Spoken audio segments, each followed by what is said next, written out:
Offer প্রাইসে HP EliteBook 840G9 take সিটিতে এই মুহূর্তে অফারে চলতেছে, হিউজ ডিসকাউন্ট অফার। নর্মালি হচ্ছে যে আপনার এই ল্যাপটপটায় বাজারের থেকে তুলনায় আপনি 2-4 হাজার টাকা অনায়াসে ডিসকাউন্ট পাবেন, সাথে হচ্ছে ব্যাগ, বক্স, মাউস প্যাড একদম ফ্রি পাবেন। এইচপি এলিটবুক 840G9 ইন্টেলের ভিতরে হিউজ চাহিদা সম্পন্ন একটা laptop. HP EliteBook 840G9 i5-এর 12th generation laptop. এটাতে হচ্ছে যে আপনি 16GB র্যাম পাবেন, DDR4 এর 4800 বাস স্পিডের, আর হচ্ছে 512GB NVMe SSD পাবেন, 14 ইঞ্চি ফুল এইচডি IPS প্যানেল পাবেন, একদম ফ্রেশ কন্ডিশনের ল্যাপটপ।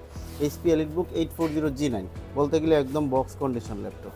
জাস্ট হচ্ছে যে এটাতে আপনি যথেষ্ট পোর্ট ফ্যাসিলিটি পাবেন, HDMI পাবেন, USB পাবেন, থান্ডারবোল্ট পোর্ট পাবেন, সব রকমের মোটামুটি পোর্ট ফ্যাসিলিটি আছে। যথেষ্ট ফ্রেশ কন্ডিশনের এই ল্যাপটপটা আমাদের টেক সিটিতে এই মুহূর্তে হিউজ ডিসকাউন্ট অফারে কিনতে হলে অবশ্যই চলে আসতে হবে আমাদের মাল্টিপ্ল্যান সেন্টারে, দ্বিতীয় তলায় 246/A নাম্বার শপ। সাথে পাবেন হচ্ছে 30 দিনের ফুল রিপ্লেসমেন্ট গ্যারান্টি আর 3 বছরের without parts free service warranty.